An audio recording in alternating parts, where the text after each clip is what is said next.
नमस्कार, जय हिंद। अमित एजुकेशन अड्डा में आप सभी का स्वागत है। नमस्कार, जय हिंद। अमित एजुकेशन अड्डा में आप सभी का स्वागत है। आज हम सामान्य अध्ययन के अंतर्गत आधुनिक इतिहास से बनने वाले कुछ प्रश्नों की विस्तार से चर्चा करेंगे। आज का मोटिवेशनल कोट है, उम्र थका नहीं सकती, ठोकरें गिरा नहीं सकती, अगर जिद हो जीतने की तो हार भी हरा नहीं सकती। तो दोस्तों, ये लाइन एपीजे अब्दुल कलाम ने कही थी। तो चलिए आज हम सेशन को स्टार्ट करते हैं। प्रश्न संख्या 1, इंटरपोलर कौन थे? ऑप्शन ए, एशिया में मुक्त व्यापार करने वाले अंग्रेज व्यापारी। बी, ईस्ट इंडिया कंपनी के असंतुष्ट कर्मचारी। सी, चीन के साथ व्यापार करने वाले लोग। डी, इनमें से कोई नहीं। तो हमारा सही आंसर होगा एशिया में मुक्त व्यापार करने वाले अंग्रेज व्यापारी। अगला क्वेश्चन, गोवा के शासक से गोवा को छीनने वाला पहला यूरोपीय कौन था? Option A, Albuquerque. B, Francisco de Almeida. दोस्तों, ये कुन्हो गलत हो गया है, मिसप्रिंट है। फ्रांसिस्को डी अल्मीडा और सी, नीनो डी कुन्नो और वास्को डी गामा। तो हमारा सही आंसर होगा अल्फांसो डी अल्बुकर्क। अब इस प्रश्न की चर्चा हम विस्तार से कर लेते हैं। तो दोस्तों, अल्फांसो डी अल्बुकर्क का पूरा नाम था। यह भारत में पुर्तगाली शक्ति का वास्तविक संस्थापक था।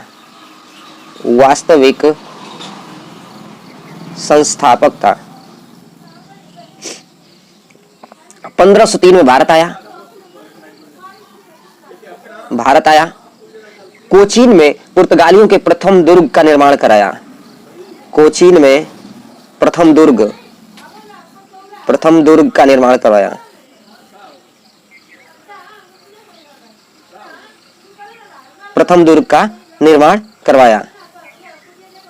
अगला क्वेश्चन, 1509 में पुर्तगालियों का भारत में गवर्नर नियुक्त हुआ। 1509 में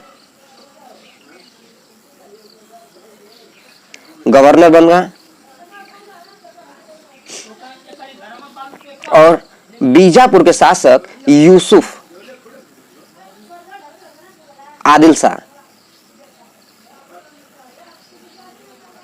से गोवा को छीन लिया। 1511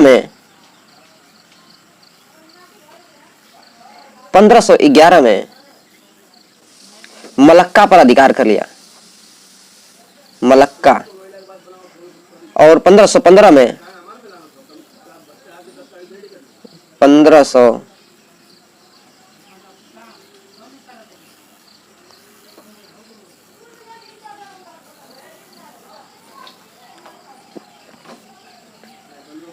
1515 होमुर्ज बंदरगाह, जो कि फारस की खाड़ी में स्थित था, इस पे अधिकार कर लिया। यह एकमात्र ऐसा गवर्नर था जिसने सती प्रथा को अपने क्षेत्र में प्रतिषेध कर दिया था, यानी रोक दिया था, बंद करवा दिया था। सती प्रथा बंद करवा दिया था,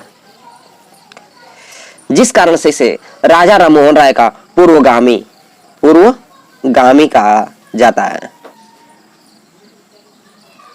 कुछ जानकारी अल्मीडा के बारे में, जो कि प्रश्न बन के परीक्षाओं में सीधे सीधे पूछ लिए जाते हैं।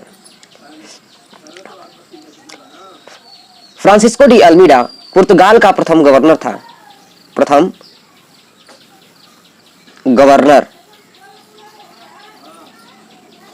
पुर्तगाल का प्रथम गवर्नर था।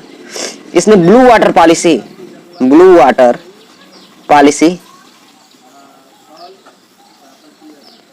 यानी शांत जल की नीति,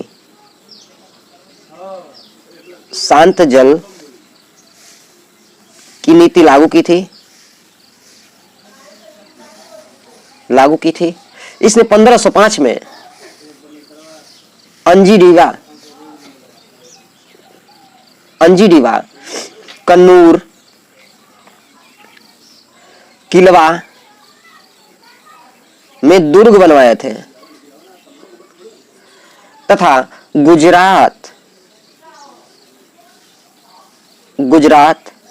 तुर्की व मिस्र की संयुक्त बेड़े को हराया था। ये थी इसकी महत्वपूर्ण उपलब्धियां। नीनो डी कुन्नो 1529 में भारत आया। 1534 में बेसिन तथा 1535 में दीव, 1535 में 34 में बेसिन तथा 1535 में दीव पर अधिकार कर लिया। और दोस्तों वास्को डी गामा के बारे में जानते ही हैं। 1498 में भारत आया। केरल के कलिकट स्थान पे जो कप्पक डाबू बंदरगाह था, वहीं पे पहुंचा और वहां के शासक जिनका उपाधि जमोरिन था, उन्होंने इसका स्वागत किया था। और यह पुर्तगाल के शासक डाक हेनरिक, जिसका उपनाम प्रिंस हेनरी द नेविगेटर था, उसका प्रतिनिधि था। वास्को डी गामा गुजराती नाविक अब्दुल मजीद की सहायता से भारत पहुंचा था। जिस मार्ग से यह भारत आया, उस मार्ग को इसने केप ऑफ गुड होप का नाम दिया था। यहां पहुंचने पर जमोरिन ने तो इसका स्वागत किया, परंतु अरब व्यापारियों ने इसका विरोध किया। इसका वास्को डी गामा का। बताया जाता है कि वास्को डी गामा जितने पैसे का मसाला खरीद कर ले गया था, वो यूरोप के बाजारों में उसका 60 गुना मुनाफा कमाया था। वास्को डी गामा 3 बार भारत आया था। पहली बार भारत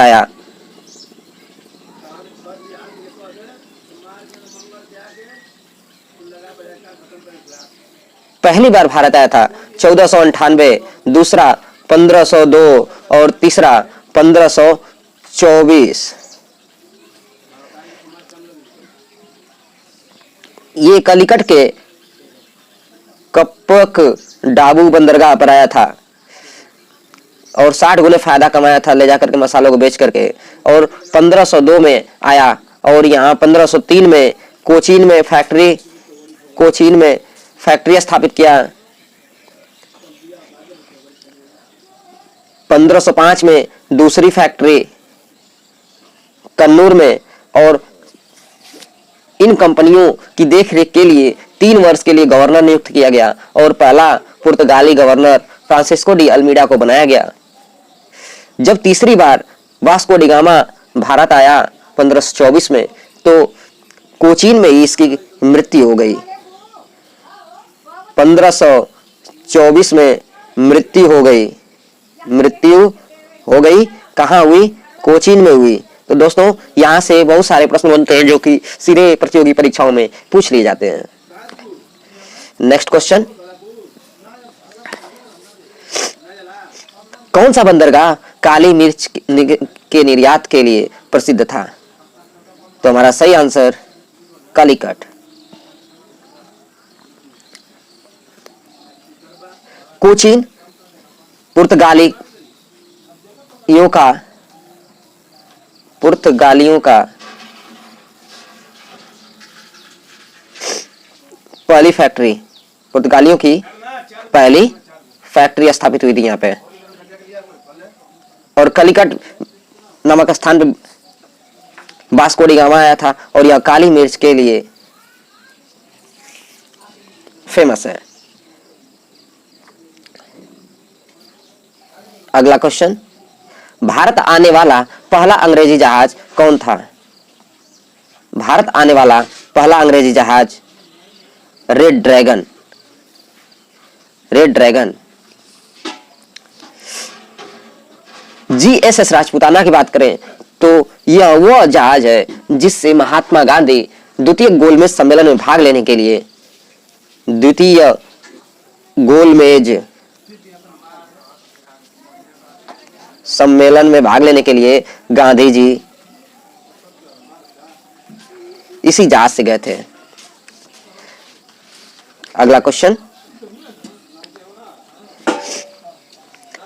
किस संधि के द्वारा फ्रांसीसियों ने मद्रास अंग्रेजों को वापस लौटा दिया? एला सापल की संधि, पांडिचेरी की संधि, सालबाई की संधि, मंगलौर की संधि। तो हमारा सही आंसर होगा एला सापल की संधि। एला सापल की संधि के बारे में बात करें तो एला सापल की संधि 1748 ईस्वी में हुई थी। इसमें अंग्रेजों और फ्रांसीसियों के मध्य संधि हुई थी, जिस कारण से इसमें अंग्रेजों को मद्रास तथा फ्रांसीसियों को उत्तरी अमेरिका में, अंग्रेजों को मद्रास और फ्रांसीसियों को लुइसबर्ग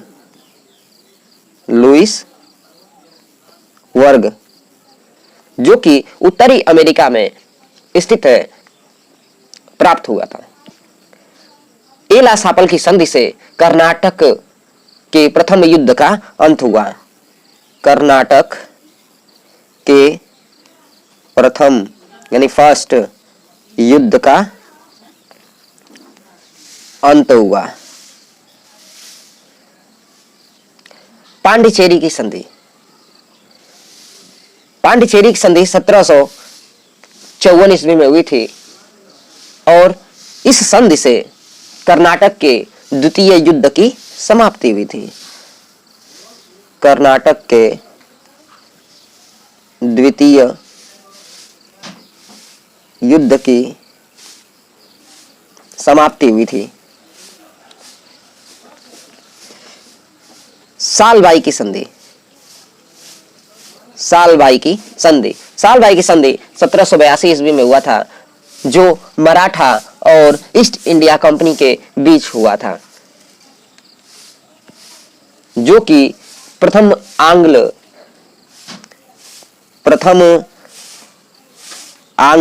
मतलब अंग्रेज और मराठा युद्ध का अंत हुआ। मंगलौर की संधि। मंगलौर की संधि 1784 ईस्वी में हुई थी, जो कि टीपू सुल्तान व लॉर्ड मैकार्टनी जो कि एक अंग्रेज था, इनके मध्य हुआ था। अगला क्वेश्चन, अपने क्षेत्र में किस पुर्तगाली गवर्नर ने सती प्रथा को प्रतिबंधित किया था? तो दोस्तों, अभी हमने पढ़ा कि अल्बुकर्क एकमात्र ऐसा पुर्तगाली गवर्नर था जिसने सती प्रथा को अपने क्षेत्र में प्रतिबंधित किया था।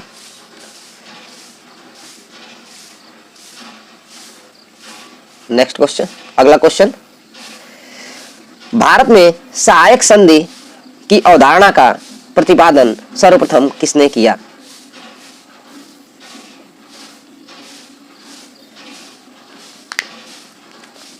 तो हमारा सही आंसर होगा डुप्ले।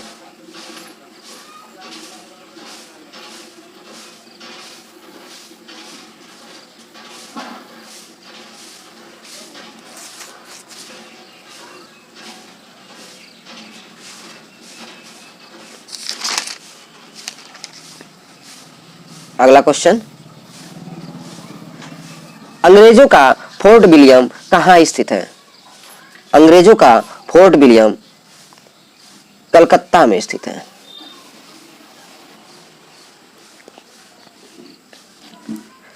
अगला क्वेश्चन, अल्फांसो डी अल्बुकर्क की मजार कहाँ स्थित है? अल्फांसो डी अल्बुकर्क की मजार कहाँ स्थित है? तो अल्फांसो डी अल्बुकर्क की मजार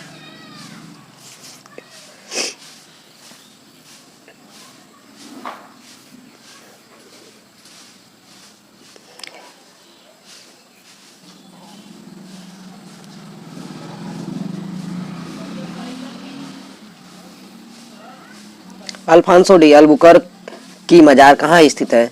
तो हमारा सही आंसर होगा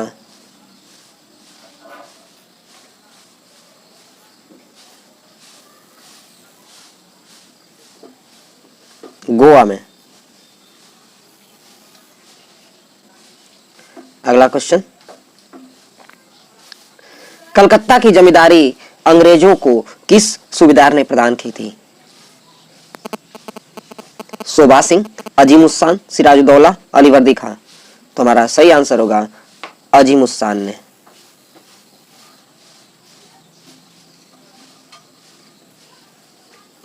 अजीमुस्सान ने।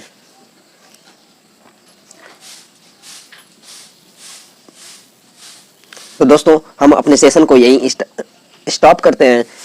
और हमारा वीडियो आपको कैसा लगा, आप हमारे वीडियो को लाइक करें, अपने मित्रों के साथ शेयर करें और हमारे YouTube चैनल अमित एजुकेशन अड्डा को सब्सक्राइब करें।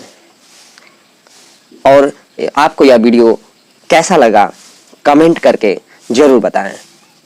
Thank you.